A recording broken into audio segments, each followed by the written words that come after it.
Selamat pagi Ibu, Abang, Kakak, dan teman-teman. Perkenalkan, nama saya Kevin dengan NIM 1903011139 dari kelas Agronomi 2 2019. Pada kesempatan kali ini, saya akan membahas dan menjelaskan mengenai kakao, sejarah kakao di dunia dan Indonesia, lokasi produsen kakao di dunia dan Indonesia, dan prospek komoditi kakao. Sejarah kakao di Indonesia. Kakao berasal dari hutan tropis di Amerika Tengah dan Amerika Selatan bagian utara. Habitat asli kakao adalah hutan tropis dengan pepohonan yang tinggi. Penduduk pertama yang menggunakan kakao sebagai makanan dan minuman adalah suku Indian Maya dan suku Aztec. Hal ini didasarkan pada sebuah jurnal yang berjudul Insight into the Wild Origin, Migration and Domestication History of the Fine Flavor National Theobroma Cacao L Variety from Ecuador, yang menjelaskan bahwa Theobroma Cacao L played any part in the life of Ecuadorian coastal inhabitants during the Carrera phase of the pre-Columbian Valdivia culture. The contrary to the extensive amount of information available on this phenomenon with respect to Mesoamerican people, most notably the Mayas and Aztecs. Mereka memanfaatkan kakao sebelum orang-orang kulit putih di bawah pimpinan Christopher Columbus menemukan Amerika. Suku Indian Maya merupakan suku yang mendiami wilayah yang kini disebut Guatemala, Yucatan, dan Honduras, atau yang bisa kita kenal sekarang Amerika Tengah.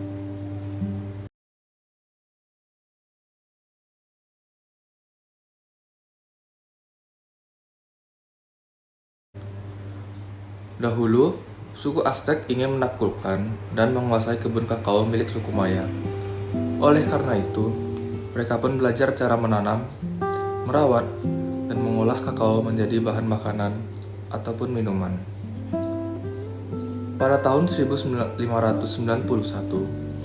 bangsa Spanyol datang ke suku Aztec dan melihat mereka menanam kakao. Dari situ, bangsa Spanyol mengira bahwa suku Aztec lah yang pertama menanam dan mengembangkan kakao, serta mengolahnya menjadi bahan makanan dan minuman. Orang-orang Spanyol tidak menyukai hasil olahan yang dibuat oleh suku Aztec. Mereka pun mencoba mengolah kakao dengan caranya sendiri, yaitu dengan menumbuk dan menambahkan pemanis yang terbuat dari air tebu. Pengolahan dengan cara itu menghasilkan minuman dengan cita rasa yang lebih lezat. Suku Aztec dan Maya mengolah kakao menjadi minuman bercita rasa pahit pedas karena biji kakao dicampur dengan cabai.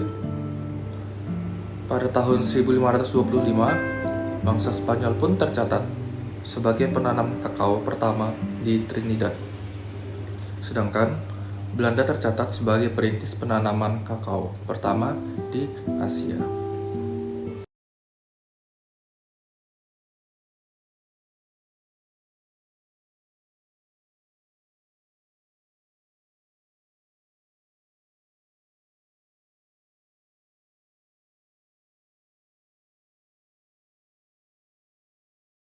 Pada tahun 1525, orang-orang Spanyol membawa pulang kakao yang telah mereka olah ke negaranya, lalu mempersembahkannya kepada Raja Charles V.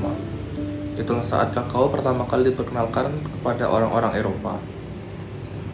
Orang-orang Spanyol dapat mengolah biji kakao menjadi makanan dan minuman baru yang lebih lezat, sehingga coklat menjadi cepat terkenal di Spanyol. Pada tahun 1550, pengenalan kakao semakin meluas di seluruh Eropa.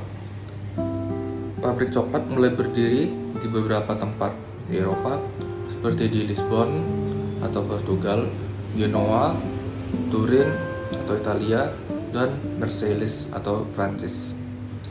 Perdagangan biji kakao antara Amerika dan Eropa pun berkembang dengan pesat. Cara pengolahan kakao semakin berkembang setelah ditemukannya alat untuk mengekstrak biji kakao menjadi lemak kakao atau cocoa butter dan bubuk coklat atau cocoa powder.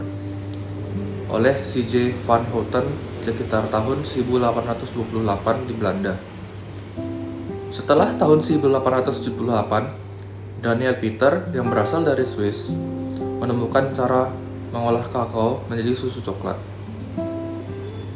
Amerika Selatan mendominasi produk kakao di dunia sebelum periode 1919 hingga 1920, dengan produsen utamanya adalah Ekuador dan Brazil. Afrika lalu mengambil alih posisi itu pada tahun 1900 dan sampai 1921 dengan andil produksi 50 hingga 70% sampai periode 1976 sampai 1977. Produsen utama kakao adalah Ghana. Setelah itu, posisinya digantikan oleh Pantai Gading atau Ivory Coast sampai saat ini dengan produksi 1.448.000 ton. Sementara posisi kedua dan ketiga berturut-turut ditempati oleh Ghana dan Indonesia. Berikutnya sejarah kakao di Indonesia. Indonesia mengenal kakao sejak abad ke-15. Pada 1560, orang-orang Spanyol datang ke tanah air dengan membawa kakao dan memperkenalkannya kepada masyarakat Indonesia, tepatnya di Minahasa, Sulawesi Utara. Sejak saat itu, tanaman anggota famili Sterculiaceae itu berkembang di Indonesia. Pada 1825 hingga 1838, Indonesia telah mengekspor 92 ton kakao dari pelabuhan Manado ke Manila, Filipina. Namun, nilai ekspor itu dikabarkan menurun karena adanya serangan hama pada tanaman kakao. Pada 1919, Indonesia mampu mengekspor 30 ton kakao, dan pada 1928, ekspor itu akhirnya terhenti. Pada 1969 hingga 1970, menurut data FAO, produksi kakao Indonesia hanya sekitar 1 ton atau menempati peringkat ke-29 dunia. Pada 1980 hingga 1981, produksi mengalami peningkatan menjadi sekitar 16 ton atau berada di peringkat ke-16 dunia. Peningkatan produksi di perkebunan negara juga relatif stabil karena mendapat dukungan dari lembaga-lembaga penelitian perkebunan. Mutu kakao mendapat perhatian utama untuk ditingkatkan dalam skala nasional. Berikutnya, lokasi produsen kakao di dunia. Berikut adalah daftar 10 negara penghasil kakao terbesar di dunia.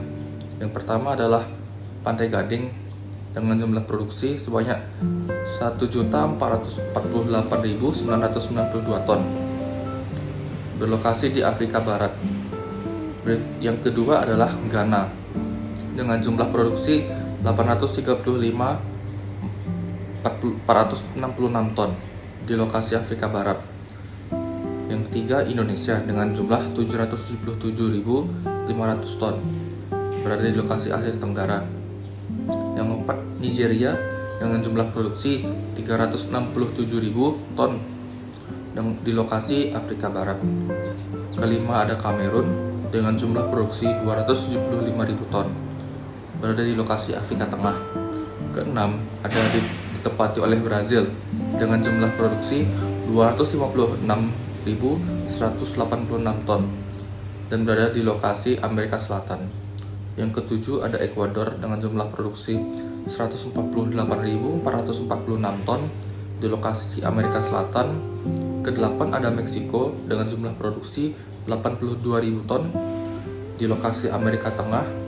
Kesembilan ada Peru dengan jumlah produksi 71.175 ton di lokasi Amerika Selatan. Dan yang terakhir ada Republik Dominika dengan jumlah produksi 68.021 ton yang berada di lokasi Amerika Tengah atau Karibia. Lokasi produsen kakao di Indonesia. Pemerintah menetapkan 4 provinsi di Sulawesi sebagai produsen utama kakao nasional. Keempat provinsi itu adalah Sulawesi Selatan, Sulawesi Tengah, Sulawesi Barat, dan Sulawesi Tenggara. Alasannya, keempat provinsi itu sudah sejak lama bergelut dengan komoditas kakao, sehingga lebih potensial dikembangkan sebagai sentra pengembangan kakao.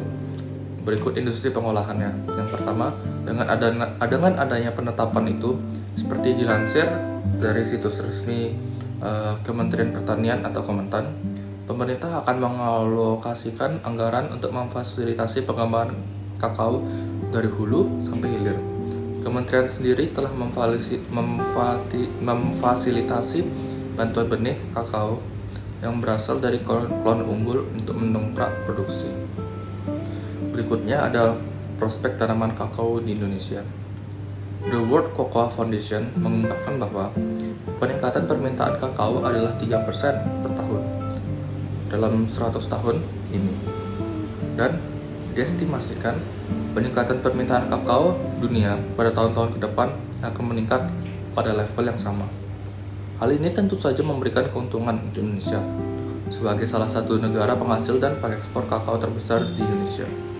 Namun demikian, Indonesia menghadapi beberapa kendala dalam meningkatkan peran penting kakao dalam perkembangan ekonomi Indonesia. Lebih dari 90 kakao di Indonesia diproduksi oleh petani kecil yang memiliki kendala finansial untuk mengoptimalkan kapasitas produksi.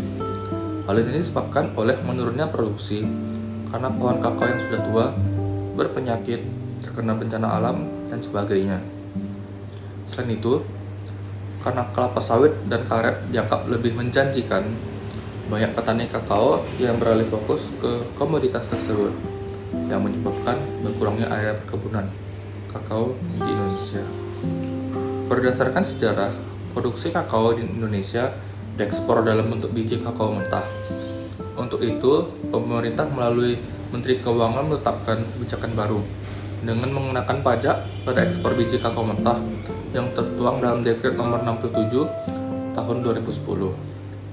Besar pajak yang dibebankan ada 5 hingga 15%, tergantung fluktuasi harga dunia. Sebelumnya, pajak hanya berlaku untuk biji yang diproses. Pajak ekspor baru ini merupakan insentif untuk membangun industri domestik dan supaya perusahaan pengolah meningkatkan kinerja mereka. Beberapa laporan menyebutkan bahwa beberapa perusahaan pengolah biji kakao tidak beroperasi secara maksimal. Hal ini dikaitkan dengan berbagai faktor, misalnya infrastruktur yang kurang memadai. Laporan terakhir menyebutkan bahwa produksi nasional kakao Indonesia pada tahun 2017 mencapai 375.000 ton dan ekspor nasional pada tahun 2016 hanya mencapai 27.500 ton. Oke, baik. Sekian hasil dari penjelasan saya mengenai sejarah kakao Indonesia, prospeknya, dan lokasi-lokasi produsen kakao dunia maupun Indonesia. Jika ada kata-kata yang salah dan maupun yang kurang berkenan, saya minta maaf. Terima kasih. Sekian.